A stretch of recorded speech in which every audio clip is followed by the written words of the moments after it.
Start. नमस्कार दोस्तों, मैं जितेंद्र पटेल आप सभी का स्वागत करता हूं अपने YouTube channel basic edge centre में। आज हम इस वीडियो में डिस्कस करेंगे डेंगू बुखार के बारे में। डेंगू बुखार के दौरान प्लेटलेट्स में कमी क्यों आ जाती है। तो आइए स्टार्ट करते हैं। डेंगू बुखार क्या है और इस दौरान प्लेटलेट्स में कमी क्यों हो जाती है। तो पहले बता दूं, जो डेंगू बुखार है यह वायरस जनित रोग है। सामान्यतः शरीर में जो भी बीमारी होती है वह मुख्यतः 3 कारणों से हो सकती है। एक तो वायरस जनित, एक बैक्टीरिया जनित, एक प्रोटोजोआ जनित। तो जो हमारा डेंगू बुखार है यह हमारा वायरस जनित रोग है। यह एडिस मच्छर के काटने से होता है। तो इनका वायरस हमारे शरीर में प्रवेश कैसे करता है इसको देखते हैं। तो जो एडिस मच्छर होते हैं इनको भोजन की आवश्यकता होती है, यानी कि इनको भी ऊर्जा की आवश्यकता होती है।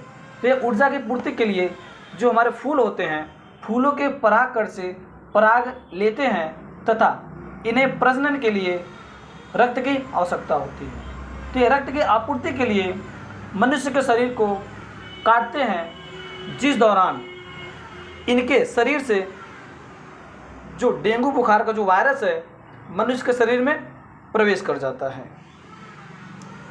जब कोई व्यक्ति डेंगू बुखार से पीड़ित हो जाता है तो उनके प्रारंभिक दिनों में सामान्यतः कुछ लक्षण दिखाई देते हैं जो निम्नवत हैं, जैसे में हड्डियों में दर्द, मांसपेशियों में दर्द, जोड़ों में दर्द, उल्टी आना, जी मिचलाना, सिर में दर्द होना, आँखों में दर्द होना तथा त्वचा पर लाल चकत्ते तथा व्यक्ति को जल्दी जल्दी थकान महसूस होती है।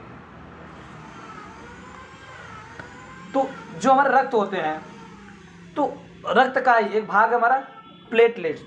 तो आइए देखते हैं कि ब्लड के हमारे क्या क्या कंपोनेंट होते हैं। तो सामान्यतया जो ब्लड होते हैं इनमें प्राय 2 प्रकार के कणिकाएँ पाई जाती हैं। एक तो होता है प्लाज्मा, दूसरा होता है ब्लड कार्पेसल्स या रक्त कणिकाएँ। तो पूरे ब्लड का जो 55% हिस्सा होता है वह हमारे प्लाज्मा का होता है, बाकी जो 45% हिस्सा होता है इसमें रक्त कणिकाएँ होती हैं। और जो रक्त कणिकाएँ होती हैं यह 3 प्रकार की होती हैं।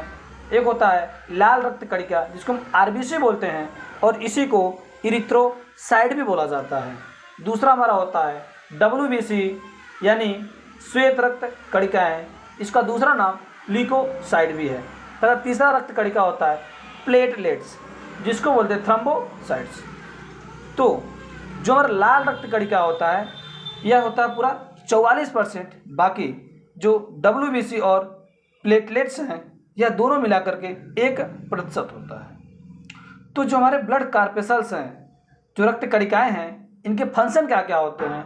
तो जो हमारा आरबीसी होता है, श्वेत रक्त कणिका जिसको हम इरिथ्रोसाइट भी बोलते हैं, तो इनका जो मेन फंक्शन होता है यह शरीर के विभिन्न कोशिकाओं में ऑक्सीजन का परिवहन करते हैं। तथा जो WBC है जिसको हम ल्यूकोसाइट बोल रहे हैं, वाइट ब्लड सेल्स, तो इनका फंक्शंस क्या होता है, यह शरीर में रक्षा प्रणाली का काम करते हैं। यानी कि यदि हमारे शरीर में कोई फॉरेन पार्टिकल अटैक करता है तो क्या करते हैं, जो WBC है यह उनके विरुद्ध क्या करते हैं, एंटीबॉडी का निर्माण करते हैं, यानी उनके प्रभाव को खत्म करते हैं। जो तीसरा हमारा रक्त कणिका है प्लेटलेट्स जिसको हम थ्रोम्बोसाइट्स बोल रहे हैं, इनका जो मेन फंक्शन होता है शरीर में रक्त के थक्का को बनाना, यानी कि ब्लड क्लॉटिंग में मदद करता है। जब कभी इंजरी हो जाती है तो ब्लड जो रुकता है इन्हीं प्लेटलेट्स की वजह से रुकता है।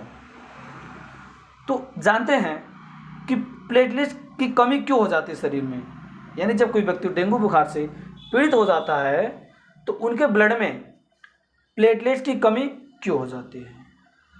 तो हमारे शरीर में यदि कोई भी फॉरेन पार्टिकल अटैक करता है, वो वायरस हो सकता है, बैक्टीरिया हो सकता है और प्रोटोजोआ हो सकता है। तो जो हमारे शरीर में क्या होता है, उनके विरुद्ध एक एंटीबॉडी बनती है जो उनका विरोध करता है। अभी एंटीजन क्या है, एंटीबॉडी क्या है। तो जो फॉरेन पार्टिकल है वो क्या हमारा शरीर के लिए घातक है। तो जो फॉरेन पार्टिकल है दैट इज एंटीजन, और उसके विरुद्ध हमारा जो WBC उसके विरुद्ध जो बना रहा है उसको बोलते हैं एंटीबॉडी। तो इस दौरान जो एंटीबॉडी का निर्माण होता है वह हमारे प्लेटलेट्स को डिस्ट्रॉय कर देता है, फिर कंज्यूम कर जाता है।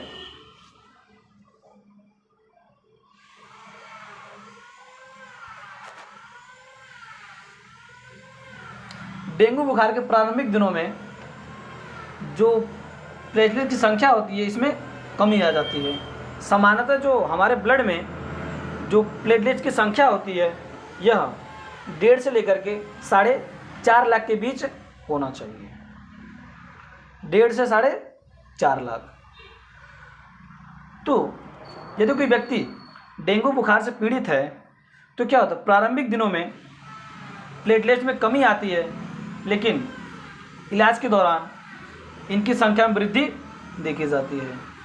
तो यदि कोई व्यक्ति डेंगू बुखार से पीड़ित है तो उनको इस दौरान क्या क्या सावधानियां बरतनी चाहिए। तो इसमें पहला आता है शारीरिक परिश्रम, यानी कि इस दौरान शरीर को पूर्णतः रेस्ट पे रखना चाहिए तथा भोजन में सामान्यतः तरल पदार्थों का प्रयोग करना चाहिए। तरल भोज्य पदार्थों का प्रयोग करना चाहिए जो इजीली डाइजेस्ट हो जाएं तथा डॉक्टर के सलाह को मानें। यदि हमारे शरीर में जो प्लेटलेट्स है इसकी संख्या यदि 10,000 से कम हो जाती है तो यह क्रिटिकल कंडीशन बन जाता है। इस दौरान व्यक्ति की मृत्यु तक हो जाती है। जब प्लेटलेट्स की संख्या इतनी कम हो जाती है तो उस दौरान बाहर से हमारे ब्लड में प्लेटलेट्स चढ़ाने की आवश्यकता होती है। जो डेंगू बुखार है इसको हम ब्रेक बोन फीवर या फिर हड्डी तोड़ बुखार भी कहते हैं। तो मैं उम्मीद करता हूं कि हमारे द्वारा दी गई जानकारी आपको पसंद आई होगी। यदि पसंद आई हो तो वीडियो को लाइक करें, शेयर करें। यदि आप चैनल पर नए हैं तो चैनल को सब्सक्राइब करें। धन्यवाद।